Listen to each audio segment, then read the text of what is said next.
sebelum lithium-ion ditemukan 5. Hari ini, baterai lithium-ion ada hampir di setiap sisi kehidupan kita. Smartphone menggunakan baterai lithium-ion. Laptop menggunakannya. Kamera digital menggunakannya. Powerbank menggunakannya. Mobil listrik modern juga sangat bergantung pada teknologi ini. Namun sebelum lithium-ion menjadi bagian dari kehidupan sehari-hari, manusia sudah menghabiskan waktu puluhan tahun untuk mencari baterai yang lebih ringan, lebih kuat, dan mampu menyimpan energi lebih banyak. Masalahnya sederhana. Semakin maju teknologi elektronik, semakin besar kebutuhan terhadap baterai yang lebih baik. Pada pertengahan abad ke-20, perangkat elektronik mulai berkembang dengan cepat. Radio menjadi semakin kecil. Peralatan komunikasi semakin portabel. Kemudian muncul kalkulator elektronik, komputer, kamera, dan berbagai perangkat yang membutuhkan sumber energi yang bisa dibawa kemana-mana. Baterai timbal asam sudah lama digunakan. Baterai nikel kadmium juga menjadi salah satu pilihan baterai isi ulang yang penting. Tetapi keduanya memiliki keterbatasan. Baterai masih relatif berat. Kapasitasnya terbatas. Dan untuk perangkat elektronik yang semakin kecil, diperlukan teknologi baru. Para ilmuwan kemudian mulai memperhatikan satu unsur yang sangat menarik. Litium. Litium merupakan salah satu unsur paling ringan di alam. Secara teori, karakteristiknya sangat menarik untuk digunakan dalam baterai. Jika litium dapat dimanfaatkan dengan cara yang tepat, baterai berpotensi menyimpan energi lebih besar dengan bobot yang lebih ringan. Namun ada masalah. Litium sangat reaktif. Artinya, membuat baterai berbasis litium yang aman bukanlah pekerjaan mudah. Para peneliti harus menemukan cara mengendalikan reaksi kimia di dalam baterai. Dan inilah awal dari perjalanan panjang menuju lithium-ion. Pada tahun 1970-an, penelitian terhadap baterai litium mulai mendapatkan perhatian lebih besar. Salah satu tokoh penting dalam periode ini adalah M. Stanley Whittingham. Whittingham melakukan penelitian terhadap baterai litium yang dapat diisi ulang. Ia menggunakan material yang memungkinkan ion litium bergerak di antara elektroda selama proses pengisian dan penggunaan. Konsep tersebut sangat penting. Karena pada dasarnya, baterai litium-ion modern bekerja berdasarkan pergerakan ion litium antara dua elektroda. Namun teknologi awal tersebut masih jauh dari sempurna. Ada persoalan keamanan. Ada persoalan kestabilan. Dan ada tantangan dalam menemukan material yang dapat bekerja secara efektif berulang kali. Jadi, meskipun konsep dasarnya sudah mulai terlihat, perjalanan menuju baterai lithium-ion komersial masih panjang.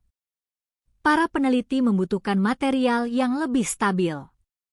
Mereka juga harus menemukan cara membuat baterai yang dapat digunakan berkali-kali tanpa mengalami masalah besar.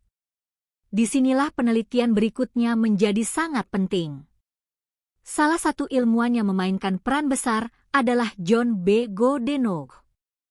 Goodenough melakukan penelitian terhadap material katoda yang kemudian menjadi bagian penting dalam perkembangan baterai lithium-ion. Penelitiannya membantu meningkatkan kemampuan baterai dalam menyimpan energi. Tetapi masih ada satu masalah. Bagaimana membuat baterai litium yang benar-benar praktis dan aman untuk digunakan? Pertanyaan tersebut kemudian membawa penelitian menuju tahap berikutnya. Akira Yoshino menjadi salah satu tokoh penting dalam proses tersebut. Yoshino mengembangkan desain baterai yang menggunakan material berbasis karbon sebagai bagian penting dari sistemnya. Pendekatan ini membantu menghindari sejumlah masalah yang muncul pada desain litium sebelumnya. Perlahan, sebuah konsep baru mulai terbentuk. Litium tidak harus digunakan dalam bentuk yang sama seperti baterai litium awal. ion litium dapat bergerak bolak-balik di antara dua elektroda. Saat baterai digunakan, ion bergerak ke satu arah. Saat baterai diisi, ion bergerak kembali. Konsep inilah yang kemudian menjadi dasar baterai litium-ion. Tetapi sebuah penemuan belum tentu langsung menjadi produk yang digunakan jutaan orang. Masih diperlukan perusahaan yang mampu membawa teknologi tersebut keluar dari laboratorium. Dan pada akhir 1980-an hingga awal 1990-an, perkembangan tersebut mulai mencapai titik penting. Salah satu perusahaan yang melihat potensi besar teknologi ini adalah Sony. Saat itu, industri elektronik sedang berkembang sangat cepat. Perangkat portabel semakin populer. Telepon seluler mulai berkembang. Kamera dan berbagai perangkat elektronik membutuhkan baterai yang lebih kecil dan lebih ringan. Sony melihat bahwa litium-ion bisa menjadi solusi. Setelah melalui proses pengembangan dan pengujian, baterai litium-ion akhirnya mulai dikomersialkan pada tahun 1991. Ini menjadi salah satu titik balik terbesar dalam sejarah teknologi baterai. Karena untuk pertama kalinya, teknologi baterai dengan kepadatan energi tinggi dan kemampuan isi ulang tersebut mulai tersedia secara komersial dalam skala nyata. Tetapi saat itu, belum banyak orang yang menyadari seberapa besar dampaknya. Tidak ada yang bisa memastikan bahwa teknologi tersebut nantinya akan menjadi sumber energi utama bagi smartphone, laptop, dan mobil listrik. Namun satu hal sudah berubah. Manusia akhirnya memiliki jenis baterai yang jauh lebih cocok untuk era elektronik portabel. Dan dari sinilah revolusi litium-ion benar-benar dimulai. Bagaimana sebenarnya baterai litium-ion bekerja? Mengapa teknologi ini berbeda dari baterai sebelumnya? Dan bagaimana penelitian dari 3 ilmuwan bisa berkembang menjadi teknologi yang kemudian mengubah dunia? Bagaimana litium-ion bekerja? 7.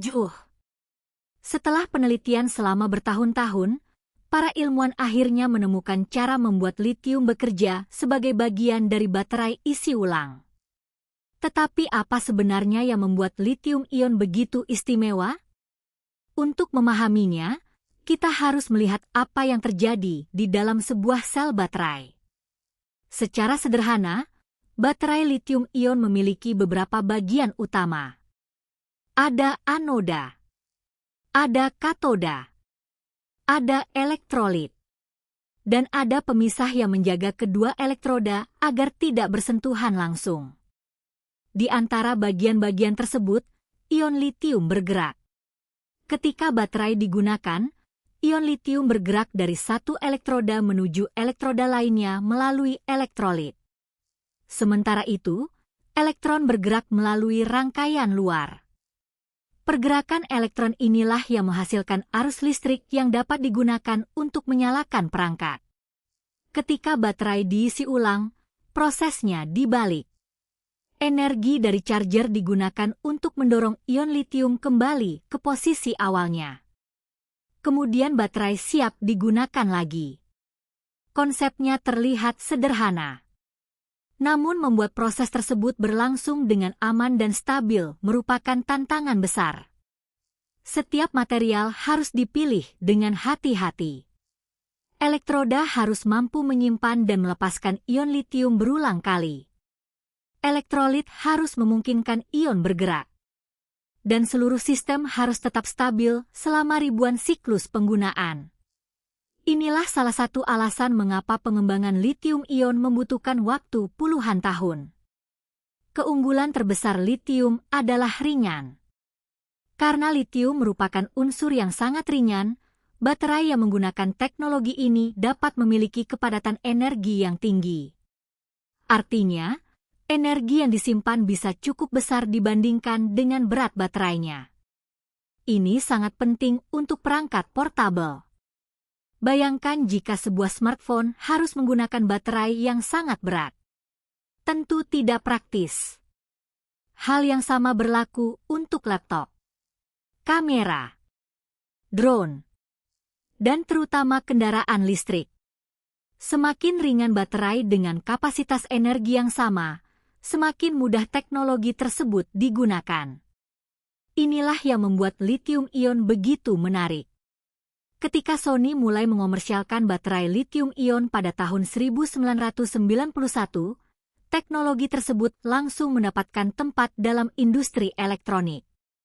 Perangkat elektronik menjadi semakin kecil, semakin tipis, dan semakin mudah dibawa. Telepon seluler menjadi contoh yang sangat jelas. Pada generasi awal, telepon seluler berukuran besar dan membutuhkan baterai yang cukup besar. Seiring berkembangnya baterai lithium-ion, desain perangkat dapat dibuat semakin ringkas. Laptop juga mengalami perubahan. Kamera digital berkembang. Pemutar musik portabel menjadi populer. Dan kemudian smartphone muncul.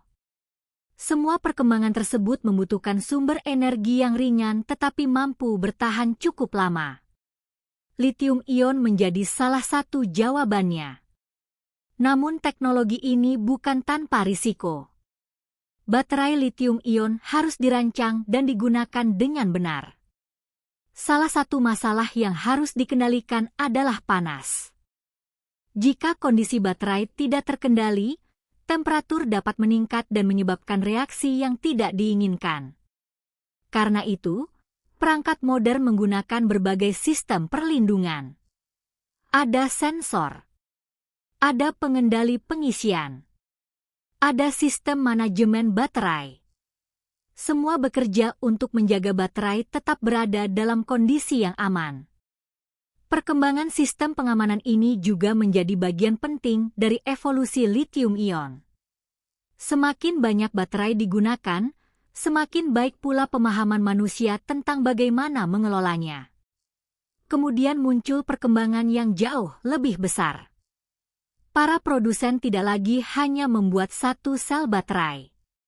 Mereka mulai menggabungkan banyak sel menjadi satu sistem. Beberapa sel membentuk modul. Beberapa modul dapat digabungkan menjadi satu battery pack.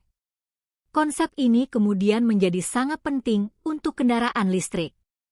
Karena sebuah mobil membutuhkan energi jauh lebih besar dibandingkan smartphone. Satu baterai kecil tidak cukup. Dibutuhkan ribuan sel atau konfigurasi sel yang mampu menyimpan energi dalam jumlah besar. Dan semua sel tersebut harus bekerja secara terkoordinasi. Disinilah teknologi lithium-ion berubah dari sekadar baterai perangkat elektronik menjadi teknologi energi skala besar. Namun perjalanan tersebut tidak terjadi dalam satu malam. Industri harus meningkatkan produksi. Material harus tersedia. Proses manufaktur harus dibuat lebih efisien. Dan biaya harus diturunkan. Semakin banyak lithium-ion digunakan, semakin banyak pula perusahaan yang berinvestasi dalam teknologi tersebut. Persaingan kemudian mempercepat inovasi. Baterai menjadi semakin baik. Kapasitas meningkat. Ukuran semakin fleksibel. Dan biaya produksi perlahan berubah. Pada titik inilah lithium-ion mulai membuka pintu menuju sebuah revolusi yang lebih besar. Kendaraan listrik. Karena jika baterai bisa dibuat cukup ringan dan mampu menyimpan energi dalam jumlah besar, motor listrik tidak lagi hanya cocok untuk kendaraan jarak pendek. Mobil bisa berjalan lebih jauh. Performa bisa ditingkatkan. Dan kendaraan listrik mulai memiliki peluang untuk bersaing dengan mobil bensin. Perusahaan seperti Tesla kemudian memanfaatkan perkembangan tersebut. Baterai lithium-ion menjadi salah satu komponen utama dalam kebangkitan kendaraan listrik modern. Tetapi sebelum sampai ke sana, ada satu pertanyaan penting. Bagaimana teknologi yang awalnya dikembangkan untuk perangkat elektronik bisa berkembang menjadi baterai raksasa yang mampu menggerakkan mobil? Dan mengapa baterai menjadi salah satu bagian paling penting dalam revolusi kendaraan listrik? Lithium-ion mengubah dunia. 6.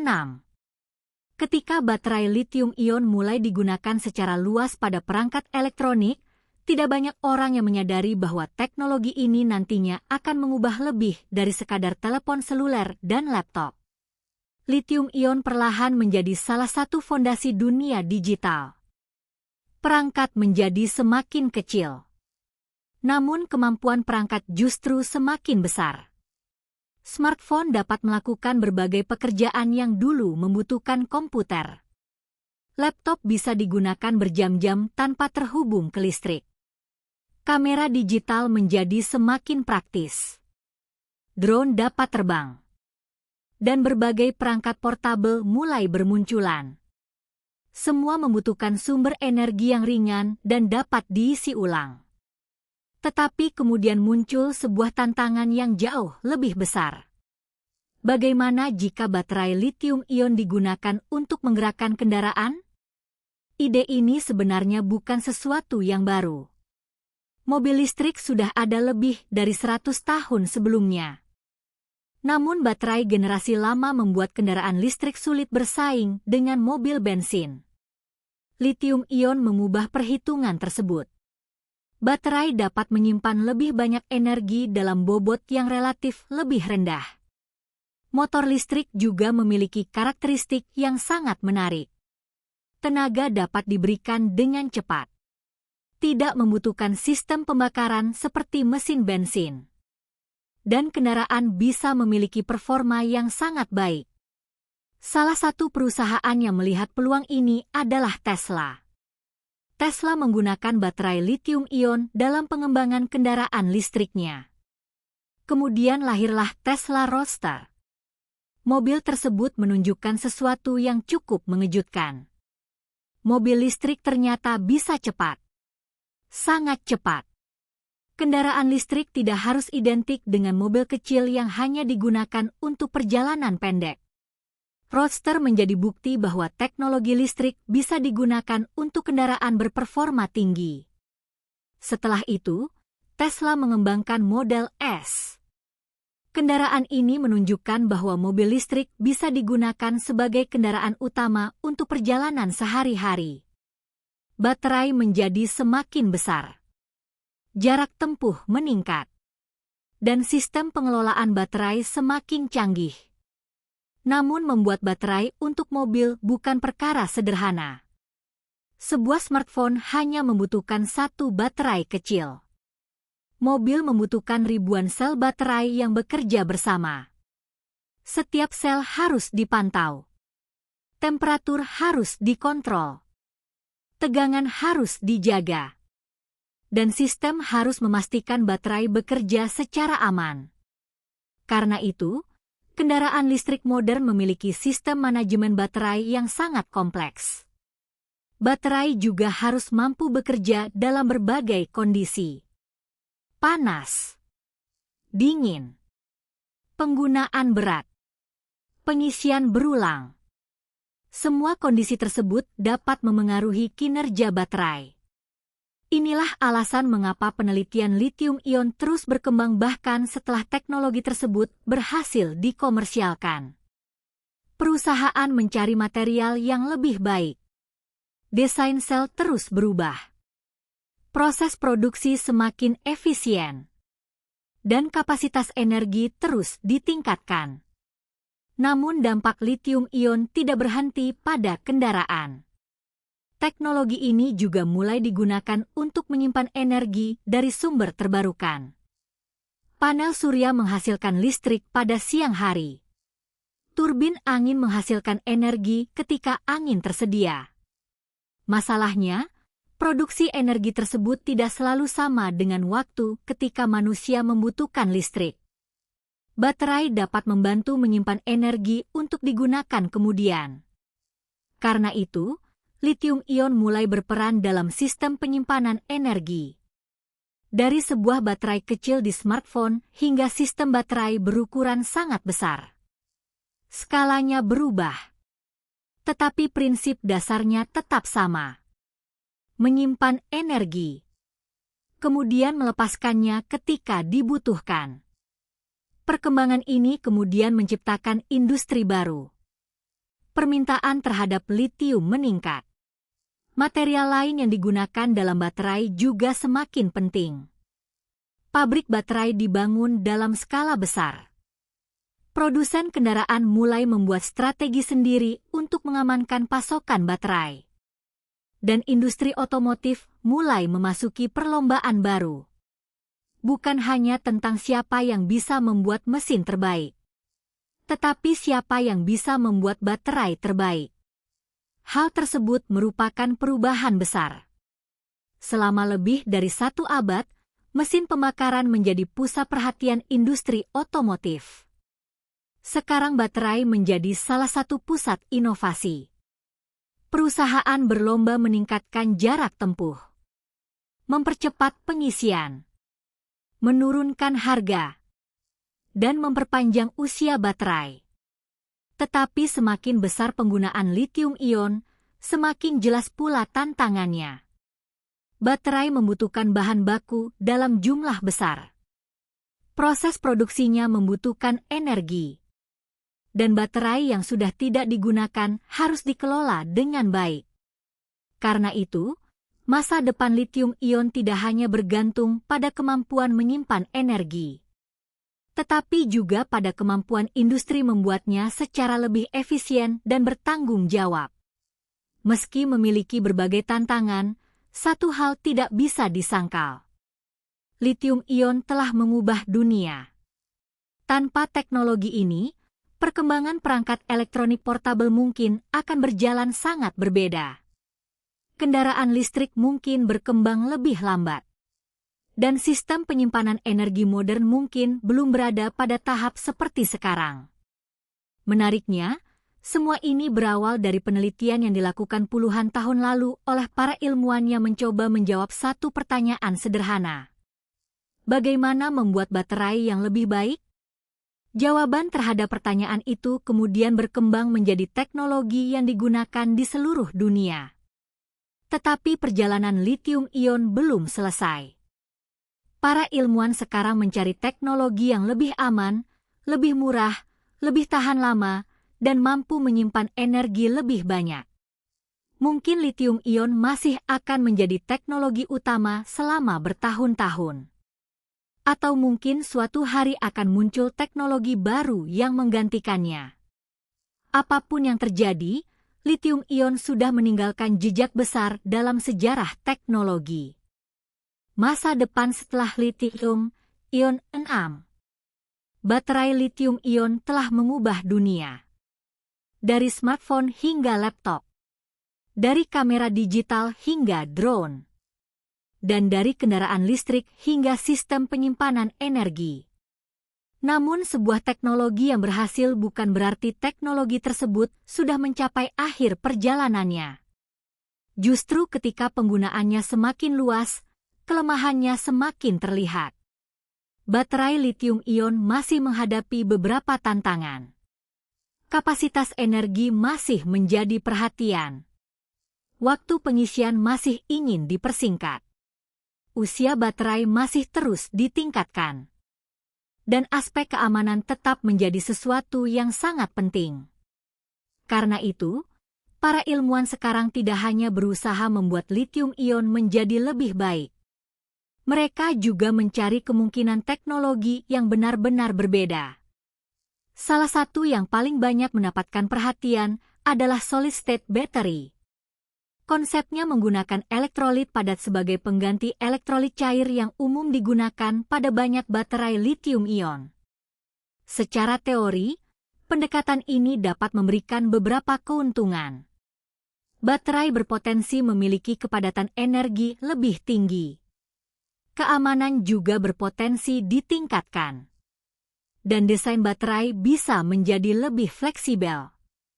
Tetapi seperti banyak teknologi baru lainnya, solid-state battery masih menghadapi tantangan besar. Membuat baterai dalam skala massal tidak sama dengan membuatnya di laboratorium. Material harus stabil. Proses produksi harus konsisten. Biaya harus masuk akal. dan baterai harus mampu bertahan dalam penggunaan sehari-hari.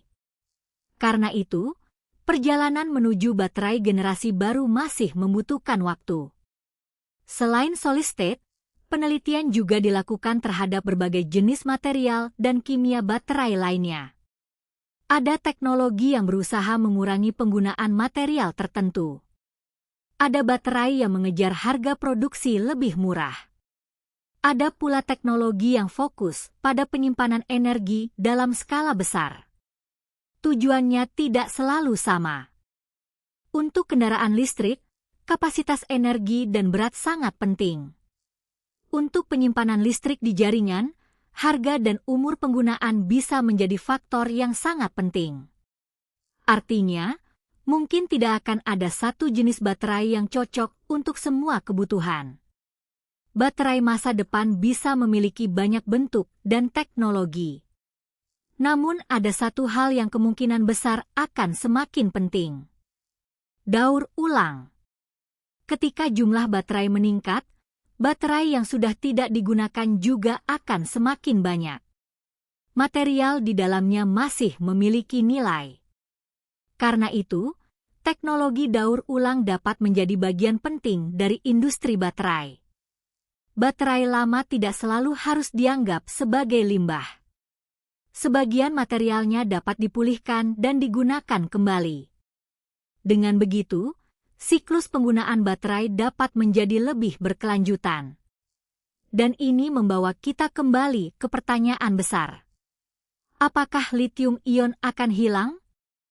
Kemungkinan besar tidak dalam waktu dekat. Teknologi ini sudah memiliki industri yang sangat besar. Pabrik sudah dibangun. Rantai pasokan sudah berkembang. Dan jutaan perangkat menggunakan teknologi tersebut. Karena itu, lithium-ion kemungkinan akan terus berkembang sambil teknologi baru dipersiapkan. Mungkin beberapa tahun ke depan kita akan melihat baterai lithium-ion dengan kapasitas lebih besar.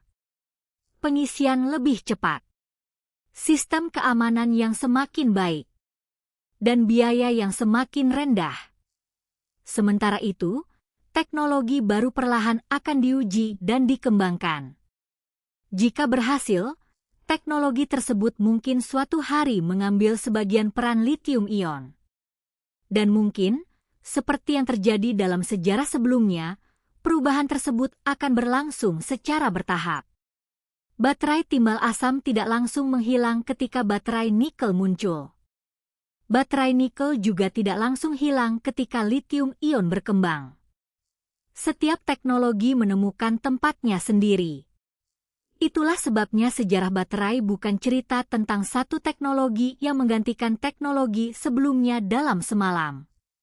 Ini adalah cerita tentang evolusi. Dari volta ke baterai timbal asam, ke baterai nikel, kemudian menuju lithium-ion, dan sekarang menuju berbagai teknologi generasi berikutnya. Perjalanan ini berlangsung lebih dari 200 tahun. Dan yang menarik, kita masih berada di tengah perjalanan tersebut. Ketika Alessandro Volta melakukan eksperimennya pada tahun 1800, tentu dia tidak bisa membayangkan bahwa konsep baterai suatu hari akan digunakan untuk menggerakkan mobil listrik atau menyimpan energi dari panel surya. Namun itulah kekuatan sebuah penemuan. Sebuah teknologi bisa berkembang jauh melampaui tujuan awal penemunya. Baterai lithium-ion juga memiliki kisah yang sama. Awalnya dikembangkan untuk menjawab kebutuhan penyimpanan energi yang lebih baik. Kemudian menjadi bagian penting dari revolusi elektronik. Lalu membantu kebangkitan kendaraan listrik. Dan sekarang menjadi salah satu teknologi utama dalam perubahan sistem energi dunia. Mungkin suatu hari nanti, teknologi baterai baru akan membuat lithium-ion terlihat seperti teknologi kuno. Tetapi ketika hari itu tiba, lithium-ion tetap akan menjadi bagian penting dari sejarah. Karena tanpa lithium-ion, perjalanan menuju baterai masa depan mungkin akan berbeda. Dan mungkin inilah pelajaran terbesar dari sejarah baterai. Teknologi tidak pernah benar-benar berhenti berkembang.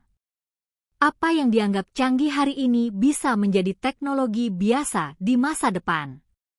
Dan sesuatu yang saat ini masih berada di laboratorium mungkin suatu hari akan berada di tangan kita.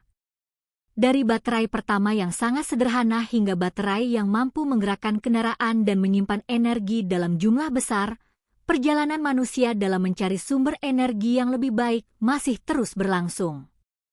Jadi ketika kamu menggunakan smartphone, mengisi laptop, atau melihat mobil listrik melintas di jalan, ingatlah bahwa di balik semua itu ada sejarah panjang yang dimulai lebih dari 2 abad lalu. Sebuah sejarah tentang bagaimana manusia belajar menyimpan energi. Bagaimana para ilmuwan menghadapi kegagalan. Bagaimana teknologi berkembang sedikit demi sedikit. Dan bagaimana sebuah penemuan sederhana akhirnya mengubah kehidupan manusia. Kalau kamu suka pembahasan sejarah teknologi seperti ini, jangan lupa subscribe channel ini. Tekan like jika kamu menikmati videonya, dan share kepada teman atau keluarga supaya semakin banyak orang mengetahui bagaimana baterai lithium-ion ditemukan dan mengapa teknologi ini begitu penting bagi dunia modern. Karena teknologi yang kita gunakan setiap hari seringkali memiliki sejarah yang jauh lebih panjang daripada yang kita bayangkan. Dan mungkin, baterai masa depan yang sedang dikembangkan hari ini akan menjadi awal dari revolusi teknologi berikutnya. Dari volta hingga lithium-ion, perjalanan baterai belum berakhir.